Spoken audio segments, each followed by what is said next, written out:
Switching now to Coach's Corner. The Crawford County Eagles are coming off their first winning season since 2000. As Coach Greg Street enters his fourth year in Roberta, the fans are wondering if the Eagles can do it again. Here's 41 NBC's Bill Shanks now with part 2 of his conversation with Coach Street. Last year with Crawford County, they had a 6-4 record, and one of the main reasons was the offense. A very productive offense, scoring almost 30 points per game. So can they do it again this year? Greg Street is here in our Coach's Corner. All right, your skill guys are back. Your quarterback situation's in pretty good shape. Let's talk about that first. You must feel good about that, especially knowing how they did perform very well for you last year. They did. Quarterback Tyreek Reeves, he's a kid that's been with us since 2012. He started as a freshman for us. He's the only one we had that could do it. We kicked the bushes some, tried to find some kids, but he stood out as a freshman and has been making plays ever since. Running back Reed Tolbert, how good is he? Very fast, very talented kid. Reed had 10 touchdowns in 4 games last year. All of a sudden the light came on for him and he began to play up to his potential, and he's going to keep on doing that. I think the light's on, it's going to stay on. All right, defensively, you allowed 23.2 points per game. You have a couple of seniors, 3 seniors on the line of scrimmage, on both lines of scrimmage. Right. But for defense, how important will that be for those kids to have some experience and to count on them?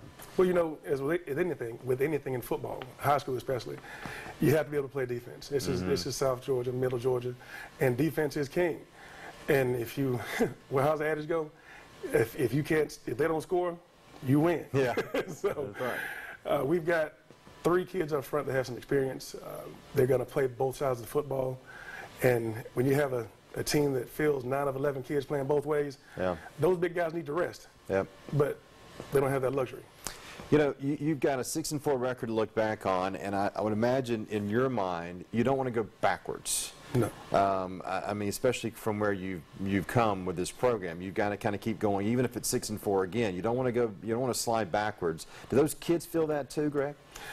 You mean that pressure? Yeah. Of going back to the street? Yeah. That's what they call the street. They call it that. There is some there, but what I feel that's really, really good that's happening in Roberta is that football is alive again, you know? And it showed last year during homecoming. Yeah. When we first got there, you know, we'd come on the field before game time and we'd be out stretching, and you'd see a few people in the stands, and they were very, very optimistic. They were like, well, they couldn't. But, you know, the story told itself.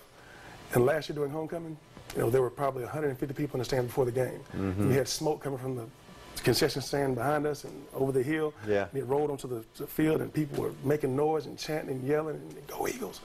And the atmosphere was just electrifying. It was great. Well, that's kids, great. They feed off of it too. Absolutely. Well, you know what? Football's been good in Crawford County before, and it can be again, I think. Thank you very much for coming in. First game this Saturday at Mount Vernon Presbyterian. Coach, thank you. Good luck to you this year. You're welcome. And you can catch the full conversation on the sports section of our website. Tomorrow, Twiggs County's new coach, Ashley Harden, sits down with Bill.